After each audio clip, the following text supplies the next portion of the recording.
मनुष्य की आत्मा, मनुष्य के प्राण निरंतर ही परमात्मा को पाने के लिए आतुर हैं। लेकिन किस परमात्मा को, कैसे परमात्मा को, उसका कोई अनुभव, उसका कोई आकार, उसकी कोई दिशा मनुष्य को ज्ञात नहीं है। सिर्फ एक छोटा सा अनुभव है जो मनुष्य को ज्ञात है और जो परमात्मा की झलक दे सकता है। वो अनुभव प्रेम का अनुभव है। और जिसके जीवन में प्रेम की भी कोई झलक नहीं है, उसके जीवन में परमात्मा के आने की कोई संभावना नहीं। न तो प्रार्थनाएं परमात्मा तक पहुंचा सकती हैं, न धर्म शास्त्र पहुंचा सकते, न मंदिर मस्जिद पहुंचा सकते, न कोई संगठन हिंदू और मुसलमानों के और ईसाइयों और पारसियों के पहुंचा सकते। एक ही बात परमात्मा तक पहुंचा सकती है और वो ये है कि प्राणों में प्रेम की ज्योति का जन्म हो जाए। मंदिर और मस्जिद तो प्रेम की ज्योति को बुझाने का काम करते रहे। जिन्हें हम धर्म गुरु कहें, वे मनुष्य को मनुष्य से तोड़ने के लिए जहर फैलाते रहे। जिन्हें हम धर्म शास्त्र कहें, वे घृणा और हिंसा के आधार और माध्यम बन गए। और जो परमात्मा तक पहुंचा सकता था, वो प्रेम अत्यंत उपेक्षित, अत्यंत निग्लेक्टेड, जीवन के रास्ते के किनारे कहीं अंधेरे में पड़ा रह गया। इसलिए 5000 वर्षों से आदमी प्रार्थनाएं कर रहा है, 5000 वर्षों से आदमी भजन पूजन कर रहा है, 5000 वर्षों से मंदिरों और मस्जिदों की मूर्तियों के सामने सिर टेक रहा है, लेकिन परमात्मा की कोई झलक मनुष्यता को उपलब्ध नहीं हो सकी। परमात्मा की कोई किरण मनुष्य के भीतर अवतरित नहीं हो सकी। कोरी प्रार्थनाएं हाथ में रह गई हैं और आदमी रोज रोज नीचे गिरता गया है, रोज रोज अंधेरे में भटकता गया। आनंद के केवल सपने हाथ में रह गए हैं, सच्चाइयां अत्यंत दुखपूर्ण होती चली गई। और आज तो आदमी करीब करीब ऐसी जगह खड़ा हो गया है जहां उसे ये ख्याल भी लाना असंभव होता जा रहा है कि परमात्मा भी हो सकता है। क्या आपने कभी सोचा कि ये घटना कैसे घट गई? क्या नास्तिक इसके लिए जिम्मेवार हैं कि लोगों की आकांक्षा और अभीप्सा ने परमात्मा की दिशा की तरफ जाना बंद कर दिया है? क्या वे लोग इसके लिए जिम्मेवार हैं, वैज्ञानिक और भौतिकवादी और मेटीरियलिस्ट? उन्होंने परमात्मा के द्वार बंद कर दिए? नहीं, परमात्मा के द्वार इसलिए बंद हो गए हैं कि परमात्मा का एक ही द्वार था, प्रेम, और वो प्रेम की तरफ हमारा कोई ध्यान ही नहीं रहा है। और भी अजीब और कठिन और आश्चर्य की बात यह हो गई है कि तथाकथित धार्मिक लोगों ने ही मिलजुल के प्रेम की हत्या कर दी और मनुष्य के जीवन को इस भांति सुव्यवस्थित करने की कोशिश की गई है कि उसमें प्रेम की किरण की संभावना ही न रह जाए। नारी समाज की इस बैठक में मैं इस प्रेम के संबंध में थोड़ी सी बात कहना चाहता हूं, क्योंकि इसके अतिरिक्त मुझे कोई रास्ता नहीं दिखाई पड़ता कि कोई प्रभु तक कैसे पहुंच सकता है। और इतने लोग जो वंचित हो गए हैं प्रभु तक पहुंचने से, वो इसीलिए कि वो प्रेम तक पहुंचने से ही वंचित हो गए। समाज की पूरी व्यवस्था अब प्रेम की व्यवस्था है। परिवार का पूरा केंद्र अब प्रेम का केंद्र है। बच्चे के कंसेप्शन से लेके, उसके गर्भाधारण से लेके उसकी मृत्यु तक की सारी यात्रा अब प्रेम की यात्रा है। और हम इसी समाज को, इसी परिवार को, इसी गृहस्थी को सम्मान किए जाते हैं, आदर दिए जाते हैं, शोरगुल मचाए चले जाते हैं कि बड़ा पवित्र परिवार है, बड़ी पवित्र समाज है, बड़ा पवित्र जीवन है। और यही परिवार और यही समाज और यही सभ्यता जिसके गुणगान करते हम थकते नहीं। यही सभ्यता और यही समाज और यही परिवार मनुष्य को परमात्मा से रोकने का कारण बन रहा है। इस बात को थोड़ा समझ लेना जरूरी होगा। मनुष्यता के विकास में कहीं कोई बुनियादी भूल हो गई है। यह सवाल नहीं है कि एक आध आदमी ईश्वर को पाले, कोई कृष्ण, कोई राम, कोई बुद्ध, कोई क्राइस्ट ईश्वर को उपलब्ध हो जाए। ये कोई सवाल नहीं है। अरबों खरबों लोगों में अगर एक आदमी के जीवन में ज्योति उतर आती हो तो ये कोई विचार करने की बात भी नहीं है, इस पर कोई हिसाब रखने की भी जरूरत नहीं है। एक माली एक बगीचा लगाया, उसमें 10 करोड़ पौधे लगाए और एक फूल में एक छोटा सा फूल आ जाए एक पौधे में, तो उस माली की प्रशंसा करने कौन जाएगा? कौन कहेगा कि माली तू बहुत कुशल है, तूने जो बगीचा लगाया बहुत अद्भुत है, देख 10 करोड़ वृक्षों में एक फूल खिल गया है। हम कहेंगे कि ये माली की कुशलता का सबूत नहीं है ये फूल खिल जाना, माली की भूल चूक से खिल गया होगा, क्योंकि बाकी सारे पेड़ खबर दे रहे हैं कि माली कितना कुशल है। ये इंस्पाइट, ये माली के बावजूद खिल गया होगा फूल। माली कोशिश की होगी कि न खिल पाए, क्योंकि सारे पौधे तो खबर दे रहे हैं कि माली के फूल कैसे खिले हुए हैं। अरबों लोगों के बीच कभी एक आध आदमी के जीवन में ज्योति जल जाती है और हम उसी का शोरगुल मचाते रहते हैं हजारों साल तक, उसी की पूजा करते रहते हैं, उसी के मंदिर बनाते रहते हैं, उसी का गुणगान करते रहते हैं। अब तक हम रामलीला कर रहे हैं, अब तक बुद्ध की जयंती मना रहे हैं, अब तक महावीर की पूजा कर रहे हैं, अब तक क्राइस्ट के सामने घुटने टेके बैठे हुए हैं। ये किस बात का सबूत है? ये इस बात का सबूत है कि 5000 साल में 5-6 आदमियों के अतिरिक्त आदमियत के जीवन में परमात्मा का कोई संपर्क नहीं हो सका है। नहीं तो कभी का हम भूल गए होते राम को, कभी के हम भूल गए होते बुद्ध को, कभी का हम भूल गए होते महावीर को। महावीर को हुए 2500 साल हो गए। 2500 साल में कोई आदमी नहीं हुआ कि महावीर को हम भूल सकते। महावीर को याद रखना पड़ा, वो एक फूल खिला था, वो अब तक हमें याद रखना पड़ा। ये कोई गौरव की बात नहीं है कि हम तो अब तक स्मृति है बुद्ध की, महावीर की, कृष्ण की, राम की, मोहम्मद की या क्राइस्ट की या जुरुस्तर की। ये इस बात का सबूत है कि आदमी होते ही नहीं कि उनको हम बुला सके। बस 2-4 इने गिने नाम अटके रह गए हैं मनुष्य जाति की स्मृति में, और उन नामों के पास भी हमने क्या किया है सिवाय उपद्रव के, हिंसा के। और उनकी पूजा करने वाले लोगों ने क्या किया है सिवाय आदमी के जीवन को नरक बनाने के, और क्या किया है? मस्जिदों मंदिर के पुजारियों ने और पूजकों ने जमीन पर जितनी हत्या की है और जितना खून बहाया है और जीवन को जितना ऐद किया है उतना किसी ने भी नहीं किया है। जरूर कहीं कोई बुनियादी भूल हो गई, नहीं तो इतने पौधे लगे और फूल ना आए, ये बड़े आश्चर्य की बात है। कहां भूल हो गई? मेरी दृष्टि में मनुष्य के जीवन का केंद्र ही अब तक प्रेम नहीं बनाया जा सका, इसलिए भूल हो गई है। और वो प्रेम बनेगा भी नहीं, क्योंकि जिन चीजों के कारण वो प्रेम जीवन का केंद्र नहीं बन रहा है, हम उन्हीं चीजों का शोरगुल मचा रहे हैं, आदर कर रहे हैं, सम्मान कर रहे हैं, तो कैसे होगा? मनुष्य की जन्म से लेकर मृत्यु तक की यात्रा ही गलत हो गई है। इस पर पुनर्विचार करना जरूरी है, अन्यथा सिर्फ हम कामनाएं कर सकते हैं और कुछ भी उपलब्ध नहीं हो सकता है। क्या गलत हो गया है? क्या आपको कभी ये बात ख्याल में आई कि आपका परिवार प्रेम का शत्रु है? क्या आपको कभी ये बात ख्याल में आई आपका समाज प्रेम का शत्रु है? क्या आपको ये बात कभी ख्याल में आई कि मनु से लेकर आज तक के सभी नीतिकार प्रेम के विरोधी हैं? जीवन का केंद्र है परिवार, और परिवार विवाह पर खड़ा किया गया है, जबकि परिवार प्रेम पर खड़ा होना चाहिए था।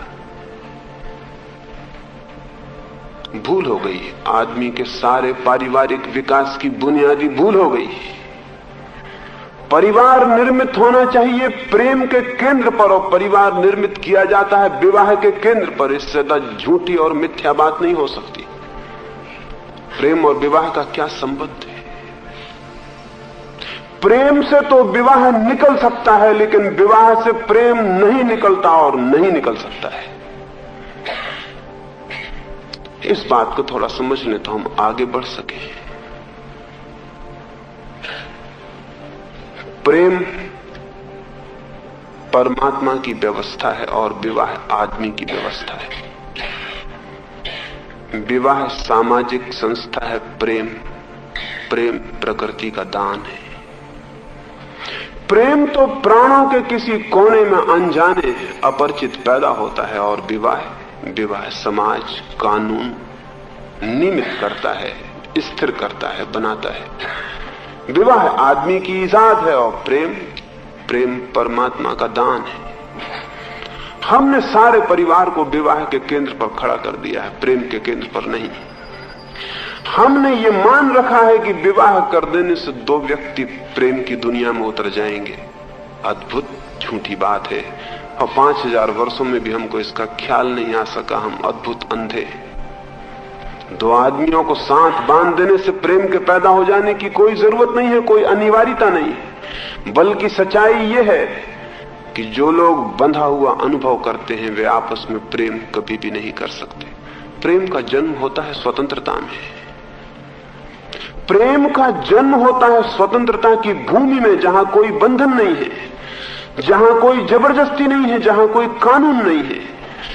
प्रेम तो व्यक्ति का अपना आत्मदान है, बंधन नहीं, जबरदस्ती नहीं, उसके पीछे कोई कानून नहीं, कोई नियम नहीं। लेकिन हमने आज तक की मनुष्यता की सभ्यता को सारी दुनिया में प्रेम से वंचित कर दिया। शुरू किरण जो प्रेम की पैदा होती है स्त्री या पुरुष के मन में, युवक और युवती के मन में, उस पहली किरण की हम गला घोंट के हत्या कर देते। हम कहते हैं विवाह प्रेम नहीं, और फिर हम कहते हैं विवाह से प्रेम पैदा होना चाहिए। फिर जो प्रेम पैदा होता है वो बिल्कुल पैदा किया होता है, कल्टीवेटेड होता है, कोशिश से लाया गया होता है। वो प्रेम वास्तविक नहीं होता, वो प्रेम स्पॉन्टेनियस नहीं होता, वो प्रेम प्राणों से सहज उठता नहीं, फैलता नहीं। और जिसे हम विवाह से उत्पन्न प्रेम कहते हैं, वो प्रेम केवल सहवास के कारण पैदा हुआ मोह होता है। प्राणों की ललक और प्राणों का आकर्षण और प्राणों की विद्युत वहां अनुपस्थित होती है। फिर ये परिवार बनता है, ये विवाह से पैदा हुआ परिवार। और परिवार की पवित्रताओं की कथाओं का हिसाब नहीं है, और परिवार के प्रशंसाओं का, स्तुतियों का भी कोई गणना नहीं है। और परिवार सबसे कुरूप संस्था साबित हुई है पूरे मनुष्य को विकृत करने में, परवर्टेड करने में।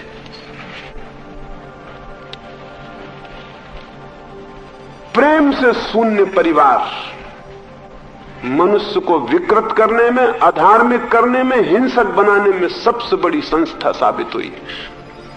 प्रेम से शून्य परिवार से ज्यादा अगली और कुरूप कुछ भी नहीं है, और वही अधर्म का अड्डा बना हुआ है। क्यों?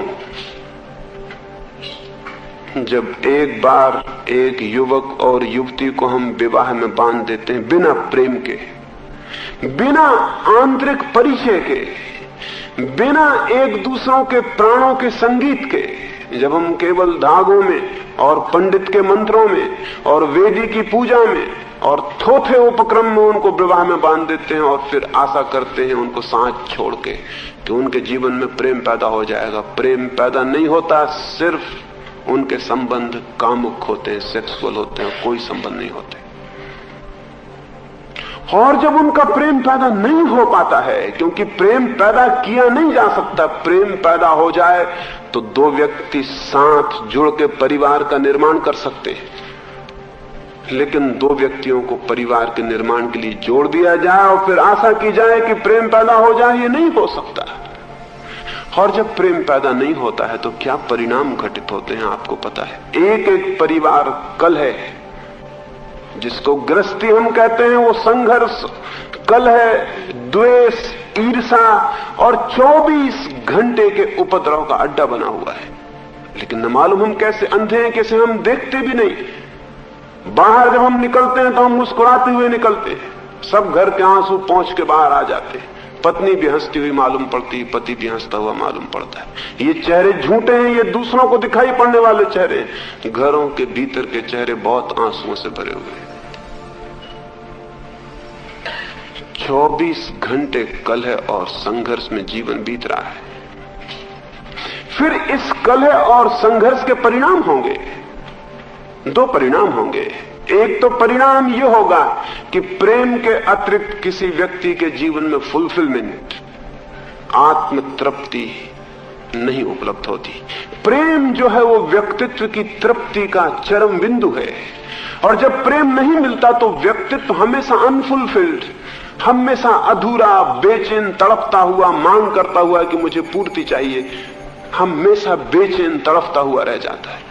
ये तड़पता हुआ व्यक्तित्व समाज में अनाचार पैदा करता है, क्योंकि ये तड़पता हुआ व्यक्तित्व प्रेम को खोजने निकलता है। विवाह में प्रेम नहीं मिलता, वो विवाह के अतिरिक्त प्रेम को खोजने की कोशिश करता है।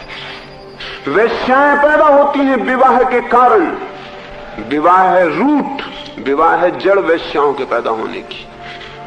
और अब तक तो स्त्री वेश्याएं थी, अब तो सभ्य मुल्कों में पुरुष वेश्याएं, मेल प्रोस्टिट्यूट्स भी उपलब्ध हैं। वेश्या पैदा होगी क्योंकि परिवार में जो प्रेम उपलब्ध होना चाहिए था वो नहीं उपलब्ध हुआ है। आदमी दूसरे घरों में झांक रहा है उस प्रेम के लिए। वेश्याएं होंगी, और अगर वेश्याएं रोक दी जाएंगी तो दूसरे परिवारों में पीछे के द्वारों से प्रेम के रास्ते निर्मित होंगे। इसलिए तो सारे समाज ने यह तय कर लिया है कि कुछ वेश्याएं निश्चित कर दो ताकि परिवारों का आचरण सुरक्षित रहे। कुछ स्त्रियों को पीड़ा में डाल दो ताकि बाकी स्त्रियां पति व्रता बनी रहें और सती सावित्री बनी रहें। लेकिन जो समाज ऐसे अनैतिक उपाय खोजता है, वेश्या जैसा अनैतिक उपाय और क्या हो सकता, इससे ज्यादा और इमोरल क्या हो सकता है। जिस समाज को वेश्याओं जैसे अनैतिक संस्थाएं ईजाद करनी पड़ती हैं, जान लेना चाहिए कि वो पूरा समाज बुनियादी रूप से अनैतिक होगा, अन्यथा ये अनैतिक ईजादों की आवश्यकता नहीं थी। वेश्या पैदा होती है, अनाचार पैदा होता है, व्यभिचार पैदा होता है, तलाक पैदा होते हैं। नहीं तलाक होता, नहीं अनाचार होता, नहीं व्यभिचार होता तो घर एक 24 घंटे का मानसिक तनाव और एंजाइटी बन जाता है। सारी दुनिया में पागलों की संख्या बढ़ती गई है। ये पागल परिवार के भीतर पैदा होते हैं। सारी दुनिया में स्त्रियां हिस्टेरिक होती चली जा रही हैं, न्यूरोटिक होती चली जा रही हैं, विक्षिप्त उन्माद से भरती चली जा रही हैं, बेहोश होती हैं, गिरती हैं, चिल्लाती हैं, रोती हैं। पुरुष पागल होते चले जा रहे हैं। 1 घंटे में जमीन पर 1000 आत्महत्याएं हो जाती हैं, और हम चिल्लाए जा रहे हैं कि समाज हमारा बहुत महान है, ऋषि मुनियों ने इसे निर्मित किया है। और हम चिल्लाए जा रहे हैं कि बहुत सोच समझ के समाज के आधार रखे गए हैं। कैसे ऋषि मुनियों, कैसे ये आधार? अभी 1 घंटा में बोलूंगा तो इस बीच 1000 आदमी कहीं छुरा मार लेंगे, कोई ट्रेन के नीचे लेट जाएंगे, कोई जहर पी लेंगे। उन 1000 लोगों की जिंदगी कैसी होगी जो हर घंटे मरने को तैयार हो जाते हैं। और आप ये मत सोचना कि जो नहीं मरते हैं वो बहुत सुख में। कुल जमा कारण यह है कि वो मरने की हिम्मत नहीं जुटा पाते। सुख मुख का कोई भी सवाल नहीं है। कावर्ड्स हैं, कायर हैं, मरने की हिम्मत नहीं जुटा पाते तो जिए चले जाते हैं, धक्के खाए चले जाते हैं और जिए चले जाते हैं। सोचते हैं आज गलत है तो कल सब ठीक हो जाएगा, परसों सब ठीक हो जाएगा। लेकिन मस्तिष्क उनके रुग्ण होते चले जाते हैं। प्रेम के अतिरिक्त कोई आदमी कभी स्वस्थ नहीं हो सकता है। प्रेम जीवन में ना हो तो मस्तिष्क होगा रुग्ण, चिंता से भरेगा, तनाव से भरेगा। आदमी शराब पिएगा, नशे करेगा, कहीं जाके अपने को भूल जाना चाहेगा कि ये सब मैं भूल जाऊं। दुनिया में बढ़ती हुई शराब शराबियों के कारण नहीं है, परिवार उस हालत में ला दिया है लोगों को कि बिना बेहोश हुए थोड़ी देर के लिए भी राहत मिलना मुश्किल हो गई है। तो लोग शराब पीते चले जाएंगे, लोग बेहोश पड़े रहेंगे, लोग हत्या करेंगे, लोग पागल हो जाएंगे। अमेरिका में प्रतिदिन 30 लाख आदमी अपना मानसिक इलाज करवा रहे हैं और ये सरकारी आंकड़े हैं। और आप भली भांति जानते हैं सरकारी आंकड़े कभी भी सही नहीं होते। 30 लाख सरकार कहती है तो कितने लोग इलाज करा रहे होंगे ये कहना मुश्किल है। और जो अमेरिका की हालत है वो सारी दुनिया की हालत है।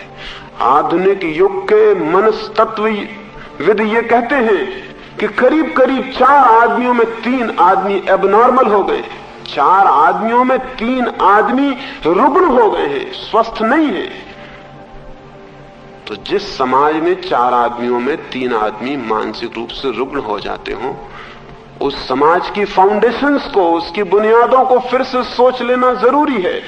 नहीं तो कल 4 आदमी ही रुग्ण हो जाएंगे और फिर सोचने वाले भी शेष नहीं रह जाएंगे, फिर बहुत मुश्किल हो जाएगी। लेकिन होता ऐसा है कि जब एक ही बीमारी से सारे लोग ग्रसित होते हैं तो उस बीमारी का पता नहीं चलता है।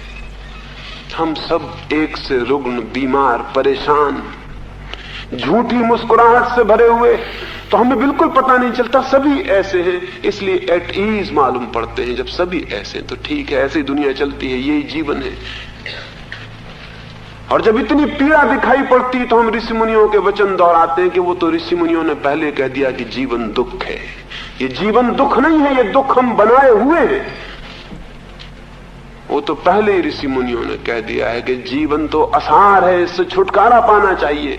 जीवन असार नहीं है, ये असार हमने बनाया हुआ है।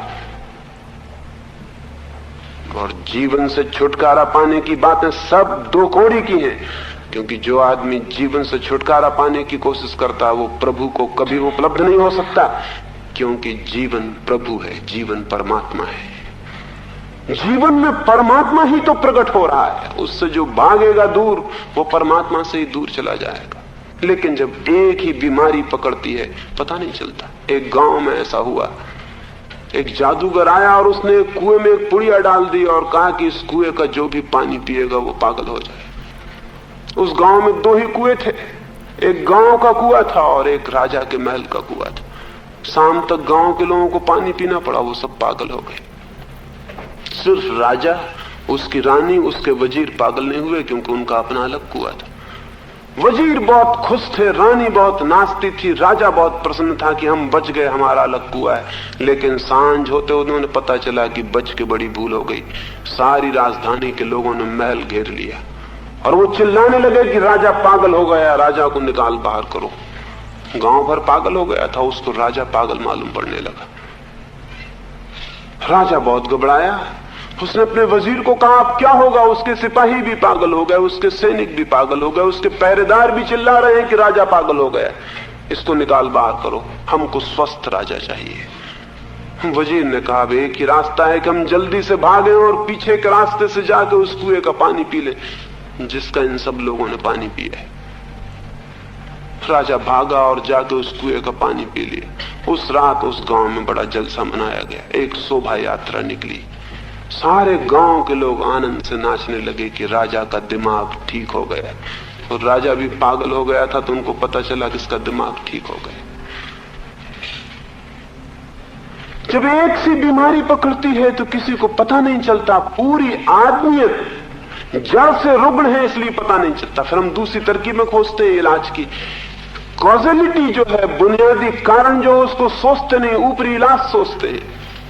ऊपरी इलाज हम क्या सोचते हैं? एक आदमी शराब पीने लगता है जीवन से घबरा कर, एक आदमी जाके नृत्य देखने लगता है, वेश्या के घर बैठ जाता है जीवन से घबरा कर, दूसरा आदमी सिनेमा में बैठ जाता है, तीसरा आदमी इलेक्शन लड़ने लगता है ताकि भूल जाए सब, इस उपद्रव में लग जाए तो भूल जाए सब, चौथा आदमी जाके मंदिर में बैठ के भजन कीर्तन करने लगता है। ये भजन कीर्तन करने वाला भी खुद के जीवन को भूलने की कोशिश कर रहा है, ये कोई परमात्मा को पाने का रास्ता नहीं है।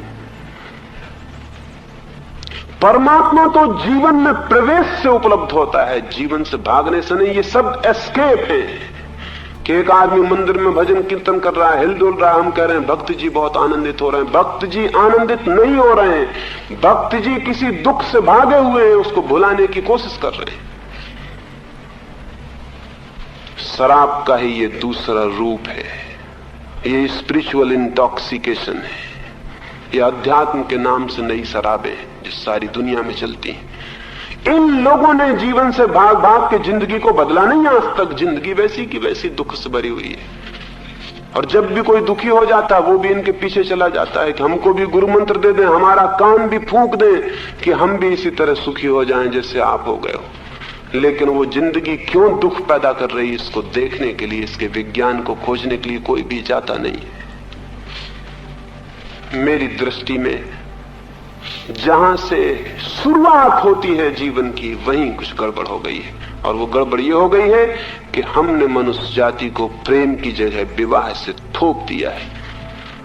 फिर विवाह होगा और ये सारे रूप पैदा होंगे।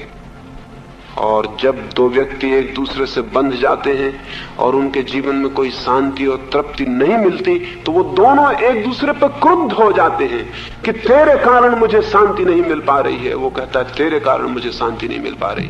वो एक दूसरे को सताना शुरू करते हैं, परेशान करना शुरू करते हैं, हैरान करना शुरू करते हैं। और इसी हैरानी, इसी परेशानी, इसी कलह, इसी एंजाइटी के बीच बच्चों का जन्म होता है। ये बच्चे पैदाइश से ही परवर्टेड हो जाते हैं, विकृत हो जाते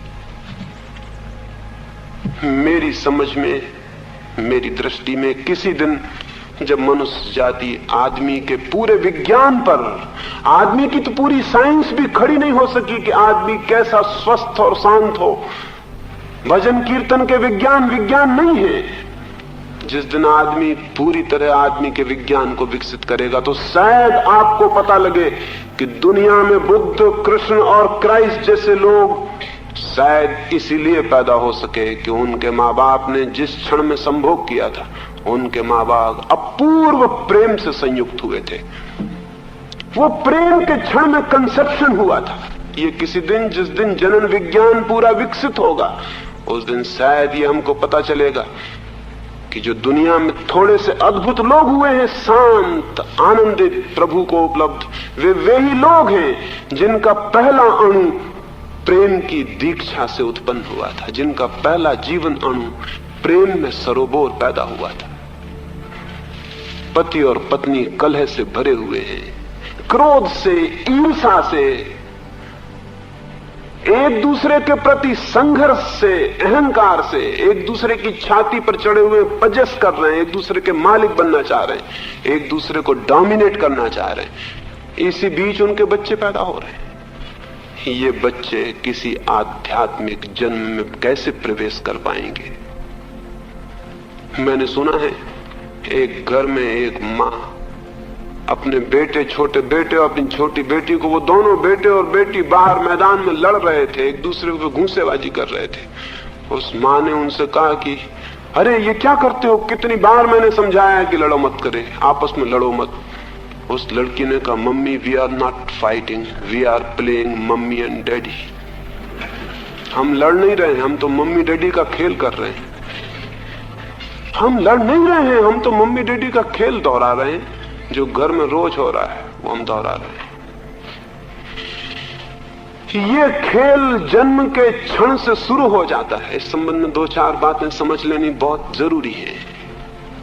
पहली बात, मेरी दृष्टि में जब एक स्त्री और पुरुष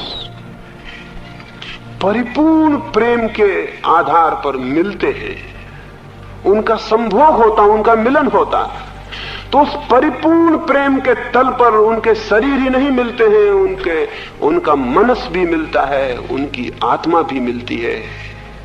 वे एक लयपूर्ण संगीत में डूब जाते हैं, वे दोनों विलीन हो जाते हैं और शायद परमात्मा ही शेष रह जाता उस क्षण में। और उस क्षण जिस बच्चे का गर्भाधान होता है, वो बच्चा परमात्मा को उपलब्ध हो सकता है, क्योंकि प्रेम के क्षण का पहला कदम उसके जीवन में उठा लिया गया। लेकिन जो माँ बाप, जो पति और पत्नी आपस में द्वेष से भरे हैं, घृणा से भरे हैं, क्रोध से भरे हैं, कलह से भरे हैं, वे भी मिलते हैं, लेकिन उनके शरीर ही मिलते हैं, उनके आत्मा और प्राण नहीं मिलते। और उनके शरीर के ऊपरी मिलन से जो बच्चे पैदा होते हैं, वो अगर मटेरियलिस्ट पैदा होते हो, शरीरवादी पैदा होते हो, सेक्सुअल पैदा होते हो, बीमार और रुग्ण पैदा होते हो, उनके जीवन में अगर कोई आत्मा की प्यास पैदा ना होती हो, तो दोष मत देना उन बच्चों पर। बहुत दिया जा चुका ये दोष देना उन माँ बाप पर जिनकी छवि लेकर वो जन्मते हैं, और जिनके सब अपराध और जिनकी सब बीमारियां लेके जन्मते हैं, और जिनका सब क्रोध और घृणा लेके जन्मते हैं। जन्म के साथ ही उनका पौधा विकृत हो जाता है, परवर्षण शुरू हो जाता है। फिर इनको पिलाओ गीता, इनको समझाओ कुरान, इनसे कहो कि प्रार्थना करो, सब झूठी हो जाती हैं, क्योंकि प्रेम का बीज ही शुरू नहीं हो सका तो प्रार्थना कैसे शुरू हो सकती है। जब एक स्त्री और पुरुष परिपूर्ण प्रेम और आनंद में मिलते हैं, तो वो मिलन एक स्पिरिचुअल एक्ट हो जाता है, एक आध्यात्मिक कृत्य हो जाता है। फिर उसका सेक्स से कोई संबंध नहीं है। वो मिलन फिर कामुक नहीं है, वो मिलन शारीरिक नहीं है। वो मिलन इतना अनूठा है, वो उतना ही महत्वपूर्ण है जितनी किसी योगी की समाधि। उतना ही महत्वपूर्ण है वो मिलन जब दो आत्माएं परिपूर्ण प्रेम से संयुक्त होती हैं, और उतना ही पवित्र है वो कृत्य, क्योंकि परमात्मा उसी कृत्य से जीवन को जन्म देता है और जीवन को गति देता है। लेकिन तथाकथित धार्मिक लोगों ने, तथाकथित झूठे समाज ने, तथाकथित झूठे परिवार ने अब तक यही समझाने की कोशिश की है कि सेक्स, काम, यौन अपवित्र है, घृणित है। हद पागलपन की बातें। अगर यौन घृणित है और अपवित्र है तो सारा जीवन अपवित्र हो गया और घृणित हो गया। अगर सेक्स पाप है तो सारा जीवन पाप हो गया, पूरे जीवन कंडेम्ड हो गया। और अगर जीवन ही पूरा कंडेम्ड हो जाएगा तो कैसे प्रसन्न लोग उपलब्ध होंगे, कैसे प्रेम करने वाले लोग उपलब्ध होंगे, कैसे सच्चे लोग उपलब्ध होंगे। जब जीवन ही पूरा का पूरा पाप है तो सारी रात अंधेरी हो गई। अब इसमें प्रकाश की किरण कहां से लानी पड़ेगी। तो मैं आपको कहना चाहता हूं, एक नए मनुष्यता के जन्म के लिए सेक्स की पवित्रता, सेक्स की धार्मिकता स्वीकार करनी अत्यंत आवश्यक है, क्योंकि जीवन उससे जन्मता है। परमात्मा उसी कृत्य से जीवन को जन्माता है, और परमात्मा ने जिसको जीवन का शुरुआत बनाया है वो पाप नहीं हो सकता, लेकिन आदमी ने उसे पाप कर दिया है। जो चीज प्रेम से रहित है वो पाप हो जाती है, जो चीज प्रेम से शून्य है वो पाप हो जाती है। आदमी की जिंदगी में प्रेम नहीं रहा, इसलिए सिर्फ सेक्सुअलिटी रह गई, सिर्फ यौन रह गया। वो यौन पाप हो गया। वो यौन का पाप नहीं है, वो हमारे प्रेम के अभाव का पाप है, और उस पाप से सारा जीवन शुरू होता है। फिर ये बच्चे पैदा होते हैं, फिर ये बच्चे जन्मते हैं। और स्मरण रहे, जो पत्नी अपने पति को प्रेम की है उसके लिए पति परमात्मा हो जाता है। शास्त्रों के समझाने से नहीं होती ये बात। जो पति अपनी पत्नी को प्रेम किया है उसके लिए पत्नी भी परमात्मा हो जाती है, क्योंकि प्रेम किसी को भी परमात्मा बना देता है।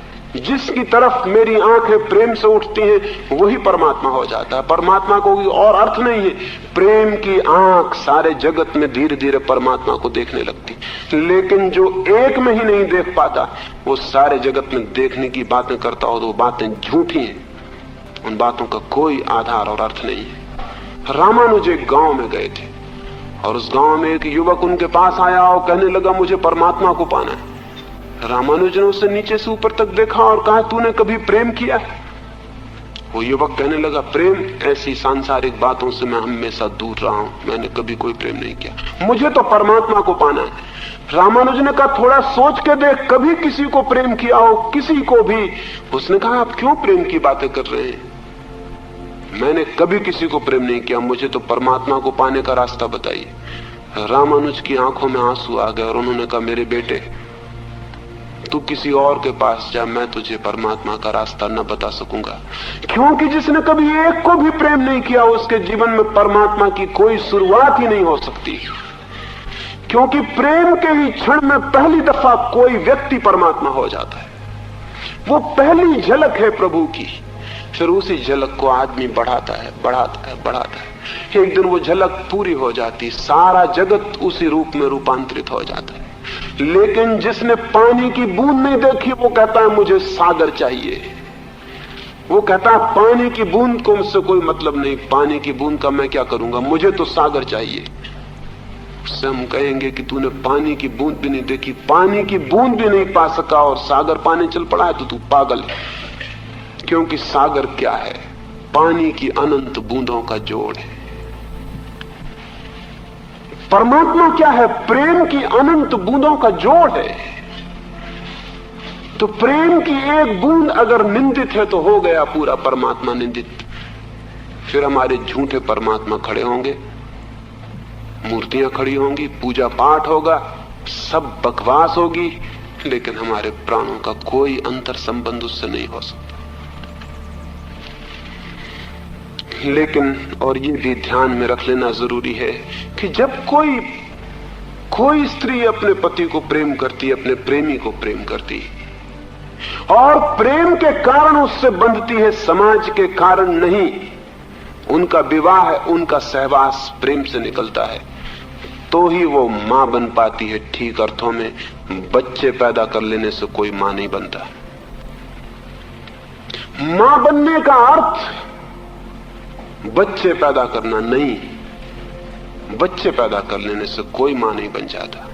मां तो कोई तभी बनती है स्त्री, और पिता तभी कोई पुरुष बनता है जब उन्होंने एक दूसरे को प्रेम किया हो। जब पत्नी अपने पति को प्रेम करती है, अपने प्रेमी को, तो बच्चे उसे अपने पति का पुनर्जन्म मालूम पड़ते हैं। वो रिबर्थ है उसके प्रेमी की। वो फिर वही शक्लें हैं, फिर वही रूप है, फिर वही निर्दोष आंखें हैं। जो उसके पति में छिपा था वो फिर प्रकट हुआ है। उसने अगर अपने पति को प्रेम किया है तो ही वो अपने बच्चों को प्रेम करती। बच्चों को किया गया प्रेम पति को किए गए प्रेम की प्रतिध्वनि है। नहीं तो कोई बच्चों को प्रेम नहीं कर सकता।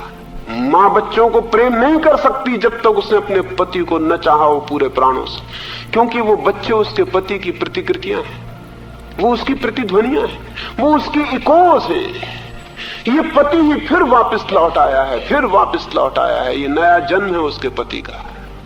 ये पति फिर पवित्र और नया होकर वापस लौट आया। लेकिन पति के प्रति अगर प्रेम ही नहीं है तो ये बच्चों के प्रति प्रेम कैसे होगा? ये बच्चे उपेक्षित होंगे। बाप भी तभी कोई बनता है जब वो अपनी पत्नी को इतना प्रेम करता है कि पत्नी में उसे परमात्मा दिखाई पड़ने लगता है। तब बच्चे फिर उसके पत्नी का ही लौटता हुआ रूप है। पत्नी को जब उसने पहली दफा देखा था तब वो जैसी निर्दोष थी, तब जैसी शांत थी, तब जैसी सुंदर थी, तब जैसे उसकी आंखें झील की तरह थी। इन बच्चों में फिर वे आंखें वापस लौट आई हैं। इन बच्चों में फिर वही चेहरा वापस लौट आया है। ये बच्चे फिर उसी छवि को नया करके आ गए, जैसे पिछले बसंत में पौधे खिले थे, पिछले बसंत में पत्ते आए थे पौधों पर। फिर साल बीत गया, पुराने पत्ते गिर गए हैं, फिर नई कोंपने निकल आई, फिर नए पत्तों से वृक्ष भर गए, फिर लौट आया बसंत, फिर सब नया हो गया है। लेकिन जिसने पिछले बसंत को ही प्रेम नहीं किया था वो इस बसंत को कैसे प्रेम कर सकेगा? जीवन निरंतर लौट रहा है, निरंतर जीवन का पुनर्जन्म चल रहा है। रोज नया होता चला जाता है, पुराने पत्ते गिर जाते, नए आ जाते। जीवन की ये सतत सृजनात्मकता, ये क्रिएटिविटी ही तो परमात्मा है, यही तो प्रभु है। जो इसको पहचानेगा वही तो उसे पहचानेगा। लेकिन न मां बच्चों को प्रेम कर पाती, न पिता बच्चों को प्रेम कर पाता। और जब मां और बाप बच्चों को प्रेम नहीं कर पाते तो बच्चे जन्म से ही पागल होने के रास्ते पर संलग्न हो जाते। उनको दूध मिलता है, कपड़े मिलते हैं, मकान मिलते हैं, लेकिन प्रेम नहीं मिलता। और प्रेम के बिना उनको परमात्मा नहीं मिल सकता और सब मिल सकता है। अभी रूस का एक वैज्ञानिक बंदरों के ऊपर कुछ प्रयोग करता था। उसने कुछ नकली बंदरियां बनाई, झूठी मदर्स बनाई, नकली बिजली के यंत्र, हाथ पैर उनके बिजली के, तारों का उनका ढांचा, जो बंदर पैदा हुए उनको नकली माताओं के पास, तो नकली माताओं से चिपक गए। वो पहले दिन के बच्चे, उनको कुछ पता नहीं कि कौन असली है कौन नकली। वो नकली माँ के पास ले गए, उनको पैदा होते से वो जाके उसकी छाती से चिपक गए। नकली दूध है, वो दूध उनके मुंह में जा रहा है, वो पी लेते हैं दूध, वो चिपके रहते हैं। वो बंदरियां नकली, वो हिलती रहती, बच्चे समझते हैं कि माँ हिल हिल के उनको झुला रही। ऐसे 20 बंदर के बच्चों को नकली माँ के पास पाला गया, उनको अच्छा दूध दिया गया, माँ ने उनको पूरी तरह हिलाया डुलाया, माँ कूदती है फांदती है सब करती है। वो बच्चे स्वस्थ दिखाई पड़ते थे, फिर वो बड़े भी हो गए, लेकिन वो सब बंदर पागल निकले, वो सब पागल हो गए, वो सब एबनॉर्मल साबित हुए। उनको दूध मिला, उनका शरीर ठीक हो गया, सब ठीक था, लेकिन उनका विक्षिप्त व्यवहार हो गया। वैज्ञानिक बड़े हैरान हुए कि इनको क्या हुआ, इनको सब तो मिला, फिर ये विक्षिप्त कैसे हो गए। एक चीज जो वैज्ञानिक की लेबोरेटरी में नहीं पकड़ी जा सकती वो उनको नहीं मिली, प्रेम उनको नहीं मिला।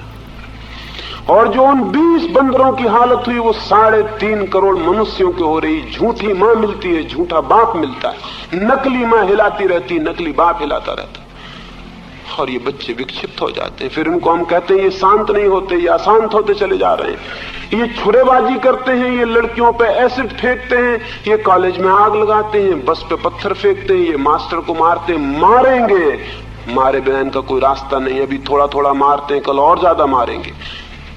और तुम्हारे कोई शिक्षक और तुम्हारे कोई नेता और तुम्हारे कोई धर्मगुरु इनको नहीं समझा सकेंगे, क्योंकि ये सवाल समझाने का नहीं है। ये आत्मा रुग्ण पैदा हो रही है, ये रुग्ण आत्मा क्योस पैदा करेगी, ये चीजों को तोड़ेगी, फोड़ेगी, मिटाएगी। 3000 साल से जो चलती थी बात वो अब क्लाइमेक्स पे पहुंच रही है। 100 डिग्री तक हम पानी को गर्म करते, पानी भाप बढ़ के उड़ जाता, 99 डिग्री तक नहीं उड़ता, 99 डिग्री तक पानी बना रहता, फिर 100 डिग्री पे भाप बनने लगता। 100 डिग्री पे पहुंच गई है आदमियत का पागलपन, अब वो भाप बन के उड़ना शुरू हो रहा। मत चिल्लाइए, मत परेशान होइए, बनने दीजिए भाप। और आप उपदेश देते रहिए, और आपके साधु संत समझाते रहे अच्छी अच्छी बातें, और गीता की टीकाएं करते रहे, और कुरान पे प्रवचन करते रहे। करते रहो प्रवचन टीकाएं और गीताओं पर, और दोहराते रहो पुराने शब्दों को। ये भाप बननी बंद नहीं होगी। ये भाप बंद तब होगी जब जीवन की पूरी प्रक्रिया को हम समझेंगे कि कहीं कोई भूल हो रही, कहीं कोई बुनियादी भूल हो रही, और वो कोई आज की भूल नहीं है, 4000 5000 साल की भूल है। क्लाइमेक्स पे पहुंच गई, इसलिए मुश्किल खड़ी हो जा रही है। ये प्रेम से रिक्त बच्चे जन्मते हैं और प्रेम से रिक्त हवा में पाले जाते हैं। फिर यही नाटक ये दोहराएंगे, they will play mummy and daddy, वो फिर बड़े हो जाएंगे, फिर वो यही नाटक दोहराएंगे, वो भी विवाह में बांधे जाएंगे, क्योंकि समाज प्रेम को आज्ञा नहीं देता। न मां पसंद करती है उसकी लड़की किसी को प्रेम करे, न बाप पसंद करता है कि उसका बेटा किसी को प्रेम करे, न समाज पसंद करता है कोई किसी को प्रेम करे। प्रेम तो होना ही नहीं चाहिए, प्रेम तो पाप है, प्रेम तो होने नहीं चाहिए, वो तो बिल्कुल ही बात योग्य नहीं है। विवाह होना चाहिए, फिर प्रेम नहीं होगा, फिर विवाह होगा, फिर वही पहिया पूरा का पूरा घूम जाएगा। आप कहेंगे कि जहां प्रेम होता है वहां भी कोई बहुत अच्छी हालत तो नहीं मालूम होती, नहीं मालूम होगी, क्योंकि प्रेम जिस भांति आप देते हैं मौका, प्रेम एक चोरी की तरह होता है, प्रेम एक सीक्रेसी की तरह होता है, प्रेम एक अपराध की तरह होता है। प्रेम करने वाले डरते हुए प्रेम करते हैं, घबराए हुए प्रेम करते हैं, चोर की तरह प्रेम करते हैं, अपराधी की तरह प्रेम करते हैं, और सारा समाज उनके विरोध में, सारे समाज की आंख उन पर लगी हुई, सारे समाज के विद्रोह में वो प्रेम करते हैं। ये प्रेम भी स्वस्थ नहीं है, प्रेम के लिए स्वस्थ हवा नहीं है, इसके परिणाम भी अच्छे नहीं हो सकते। प्रेम के लिए समाज को हवा पैदा करनी चाहिए, मौका पैदा करना चाहिए, अवसर पैदा करना चाहिए, प्रेम की शिक्षा दी जानी चाहिए, प्रेम की दीक्षा दी जानी चाहिए, प्रेम की तरफ बच्चों को विकसित किया जाना चाहिए, क्योंकि वही उनके जीवन का आधार बनेगा, वही उनके पूरे जीवन की केंद्र बनेगा। उसी केंद्र से उनका जीवन विकसित होगा, उसकी कोई बात नहीं, उससे हम दूर खड़े रहते हैं, आंख बंद किए खड़े रहते हैं। न मां बच्चों से प्रेम की बात करती, न बाप, न कोई उन्हें सिखाता कि प्रेम जीवन का आधार है, न उन्हें कोई निर्भय बनाता कि तुम प्रेम के जगत में निर्भय होना, न कोई उनसे कहता कि जब तक तुम्हारा किसी से प्रेम ना हो तब तक तुम विवाह मत करना, क्योंकि वो विवाह गलत होगा, झूठा होगा, पाप होगा, वो सारी कुरूपता की जड़ होगा और सारी मनुष्यता को पागल करने का कारण होगा। तो एक बात आपसे कहना चाहता हूं, अगर मनुष्य जाति को परमात्मा के निकट लाना है तो पहला काम परमात्मा की बात मत करिए, मनुष्य जाति को प्रेम के निकट ले आइए। जरूर जोखिम के काम है, न मालूम कितने खतरे हो सकते हैं, समाज की बनी बनाई व्यवस्था में न मालूम कितने परिवर्तन करने पड़ सकते हैं, लेकिन मत करिए परिवर्तन, तो ये समाज अपने ही हाथ मौत के किनारे पहुंच गया, ये मर जाएगा, ये बच नहीं सकता। प्रेम से रिक्त लोग ही युद्धों को पैदा करते हैं, प्रेम से रिक्त लोग ही अपराधी बनते हैं, प्रेम से रिक्तता ही क्रिमिनलिटी की जड़ है और सारे दुनिया में अपराधी फैलते चले जाते हैं। जैसा मैंने आपसे कहा, जैसा मैंने ये कहा कि अगर किसी दिन जनन विज्ञान पूरा विकसित होगा तो हम शायद पता लगा पाए कि कृष्ण का जन्म किन स्थितियों में हुआ, किस हार्मनी में कृष्ण के माँ बाप ने किस प्रेम के क्षण में कंसेप्शन लिया इस बच्चे को, किस प्रेम के क्षण में ये बच्चा अवतरित हुआ।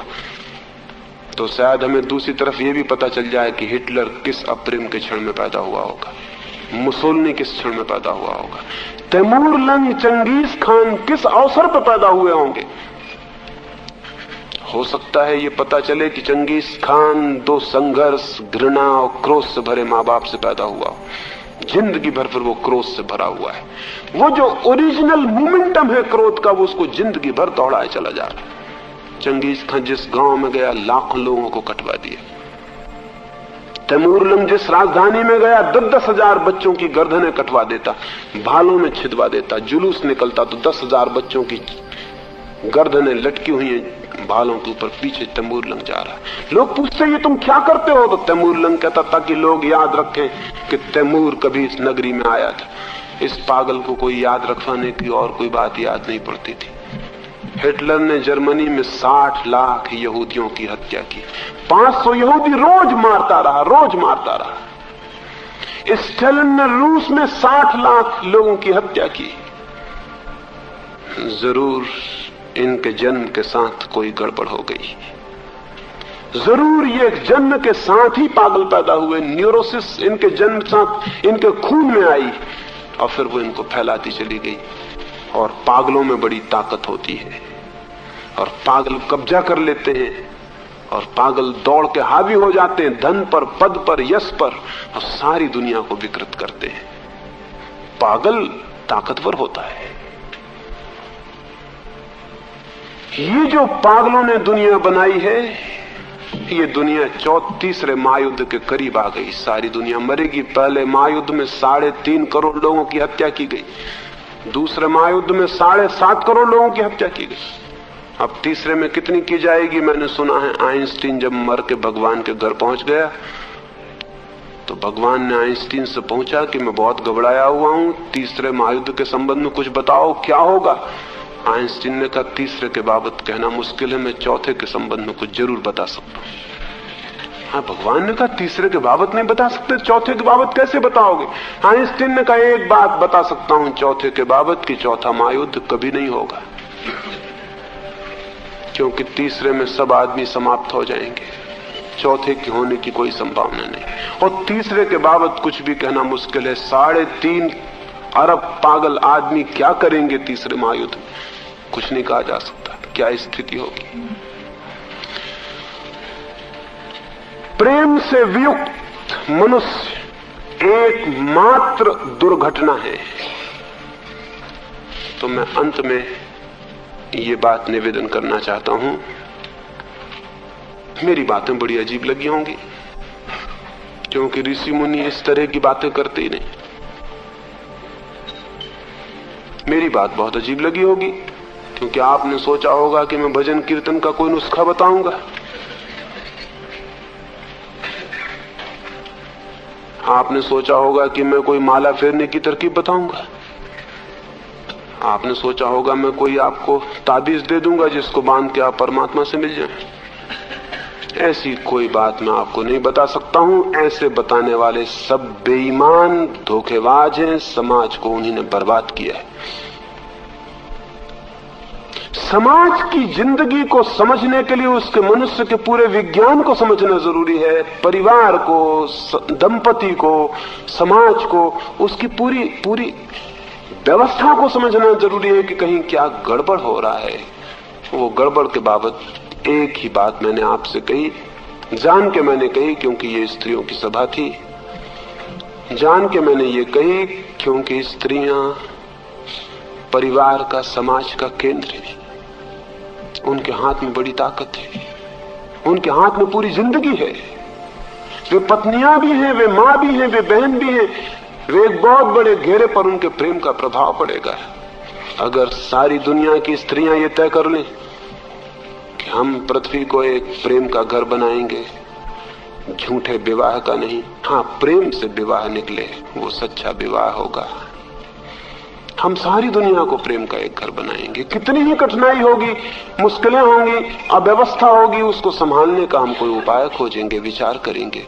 लेकिन दुनिया से हम ये अप्रेम का जो जाल है इसको तोड़ देंगे और प्रेम की एक दुनिया बनाएंगे, तो शायद पूरी मनुष्य जाति बच सकती है और स्वस्थ हो सकती है। और मैं आपको ये कहता हूं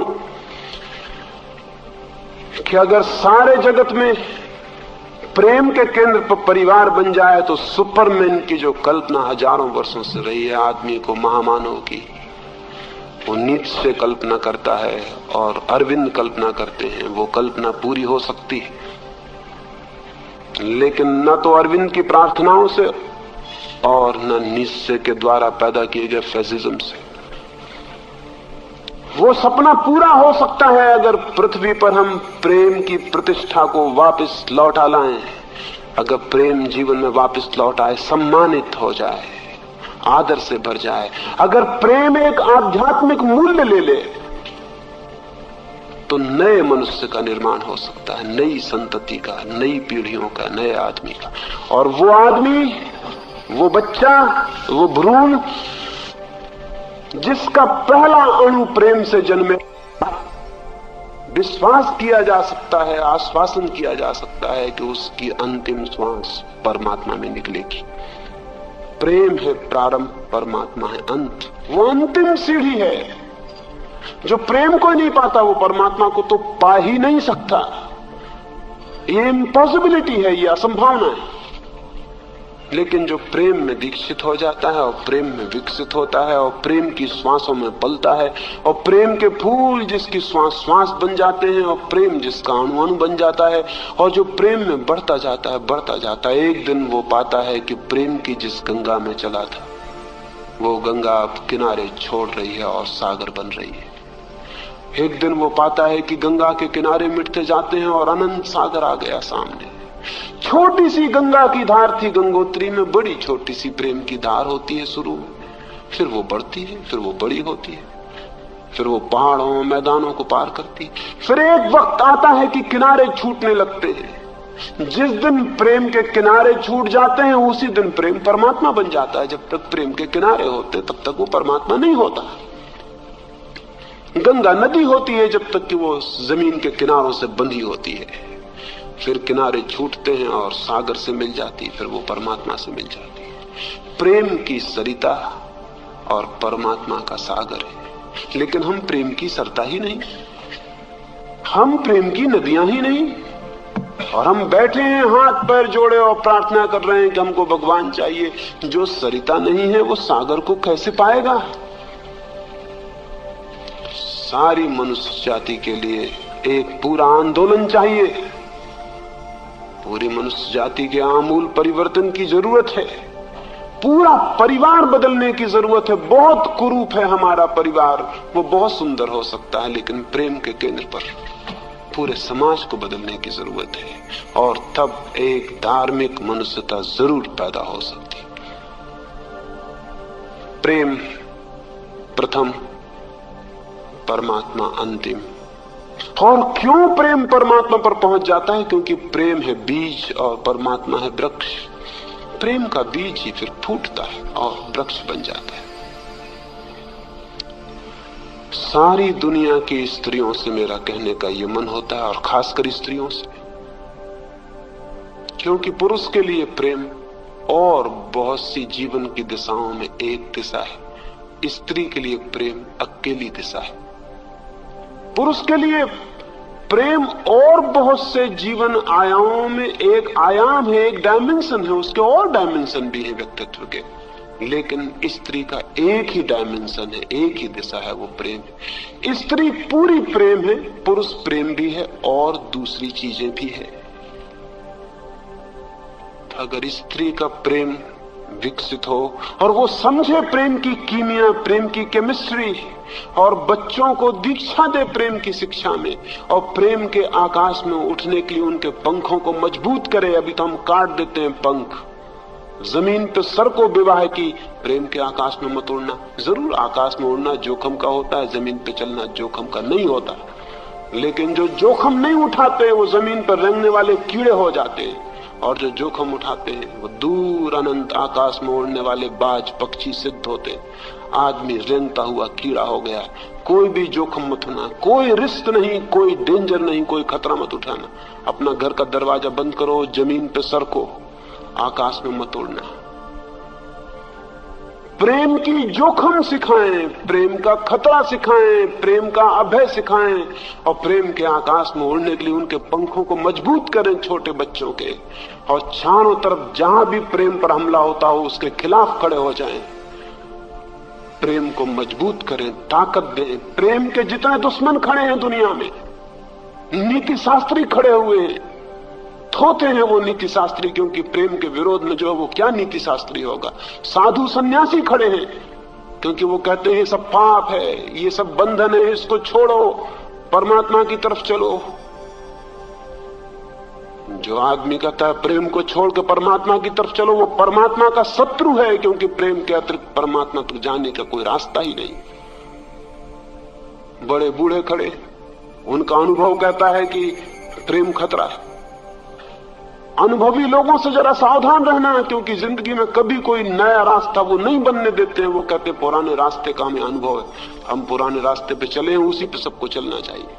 लेकिन जिंदगी को रोज नया रास्ता चाहिए। जिंदगी कोई रेल की पटरियों पे दौड़ती हुई रेलगाड़ी नहीं है कि पटरियों पे बंधी पटरियों पे दौड़ती रहे और दौड़ेगी। नया रास्ता बना देती, पहाड़ों में, मैदानों में, जंगलों में, अनूठे रास्तों से निकलती है, अनजान जगत में प्रवेश करती है और सागर तक पहुंच जाती है। नारियों के सामने एक ही काम है, वो काम ये नहीं है कि अनाथ बच्चों को पढ़ा रहे हैं बैठ के। तुम्हारे बच्चे भी सब अनाथ हैं, नाम के लिए वो बच्चे हैं तुम्हारे, न उनका माँ है न उनका बाप है। समाज सेवक स्त्रियां सोचती हैं अनाथ बच्चों का अनाथालय खोद दिया, बहुत बड़ा काम कर रहा है। उनको पता नहीं कि तुम्हारे बच्चे भी अनाथ हैं। तुम दूसरों के अनाथ बच्चों को शिक्षा देने जा रही हो, तुम पागल हो। तुम्हारे बच्चे खुद अनाथ हैं, ऑर्फन्स हैं, कोई नहीं है उनका, न तुम हो न तुम्हारे पिता है, न उनकी माँ है, न उनका कोई भी नहीं है उनका, क्योंकि वो प्रेम ही नहीं है जो उनको सनाथ बनाता है। सोचते हम आदिवासी बच्चों को जाके शिक्षा दे रहे हैं।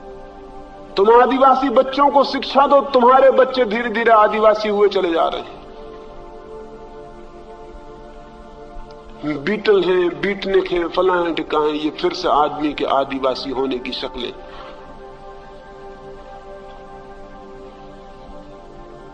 तुम सोचती हो, स्त्रियां सोचती हो कि जाएं और सेवा करें और फला करें, टिका करें। जिस समाज में प्रेम नहीं है उस समाज में सेवा कैसे हो सकती है? सेवा तो प्रेम की सुगंध है। इसलिए मैं तो एक ही बात आज कहना चाहता हूं, और इस संबंध में बहुत से प्रश्न आपके मन में जरूर उठे होंगे, उठने चाहिए।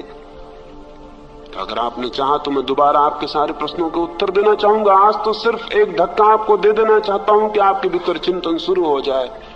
हो सकता है मेरी बातें आपको बुरी लगे तो बहुत अच्छा है।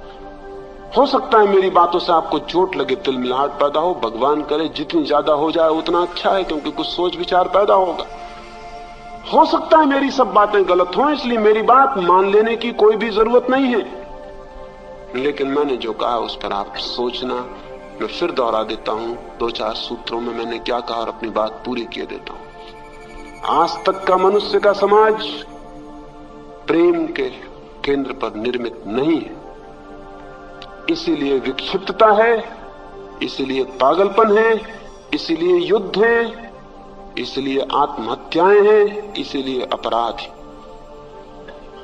प्रेम की जगह आदमी ने एक झूठा सब्स्टिट्यूट विवाह का इजाद कर लिया। विवाह के कारण वेश्याएं हैं, गुंडे हैं, विवाह के कारण शराब है, विवाह के कारण बेहोशियां हैं, विवाह के कारण भागे हुए सन्यासी हैं, विवाह के कारण मंदिरों में भजन करने वाले झूठे लोग हैं। और जब तक विवाह है तब तक ये रहेगा। मैं ये नहीं कह रहा हूं कि विवाह मिट जाए, मैं ये कह रहा हूं कि विवाह प्रेम से निकले।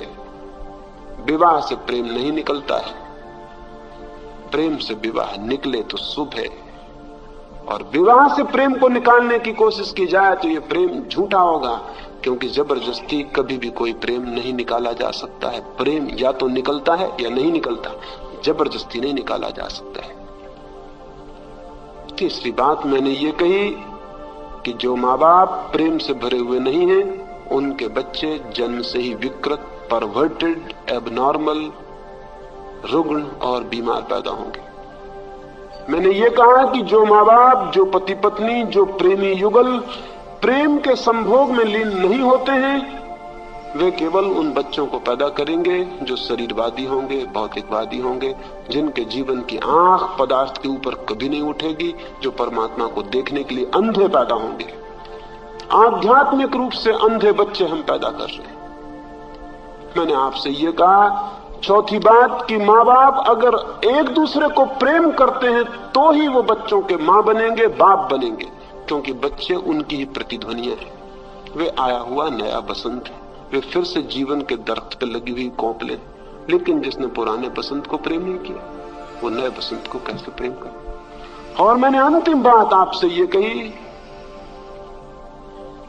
कि प्रेम शुरुआत है और परमात्मा अंतिम विकास है। प्रेम को जीवन शुरू हो तो परमात्मा पर पूर्ण होता है। प्रेम बीज बने तो परमात्मा अंतिम वृक्ष की छाया बनता है। प्रेम गंगोत्री हो तो परमात्मा का सागर उपलब्ध होता है। इसलिए जिसके मन की भी कामना हो कि परमात्मा तक जाए, वो अपने जीवन को प्रेम के गीत से भर ले। और जिसकी भी आकांक्षा हो कि पूरी मनुष्यता परमात्मा के जीवन से भर जाए, वो सारी मनुष्यता को प्रेम की तरफ ले जाने के मार्ग पर जितनी बाधाएं हैं उनको तोड़े, मिटाए और प्रेम को उन्मुक्त आकाश दे, ताकि एक दिन एक नए मनुष्य का जन्म हो सके। पुराना मनुष्य रुग्ण था, कुरूप था, अशुभ था। पुराने मनुष्य ने अपनी सुसाइड का इंतजाम कर लिया है। वो विश्वघात कर रहा है, सारे जगत में एक साथ आत्मघात कर लेगा। यूनिवर्सल सुसाइड का इंतजाम कर लिया। अगर इसे बचाना है तो प्रेम की वर्षा, प्रेम की भूमि और प्रेम के आकाश को निर्मित कर लेना जरूरी। ये थोड़ी सी बातें मैंने कही। मेरी बातों को इतने प्रेम और शांति से सुना, उससे मैं बहुत बहुत आनंदित हूं। अगर मेरी बात से किसी के मन को जरा भी चोट और ठेस पहुंची हो तो वो मुझे क्षमा कर दे। उसे चोट और ठेस पहुंचाने की मेरी कोई इच्छा नहीं, लेकिन मेरे हृदय में बड़ी पीड़ा जरूर है, क्योंकि आदमी के साथ जो हुआ है वो बहुत पीड़ादायी है। और मेरी पीड़ा के कारण ही मुझे लगता है कि सब कुछ तोड़ दिया जाए एक बार की तो शायद सब कुछ नया हो, जीवन ठीक दिशा में गतिमान हो सके। अंत में सबको फिर से धन्यवाद देता हूं मेरी बातें सुनने के लिए, और मेरी बातें सोचेंगे इसका आग्रह करता हूं। और सबसे अंत में सबके भीतर बैठे परमात्मा को प्रणाम करता हूं। मेरे प्रणाम स्वीकार करें।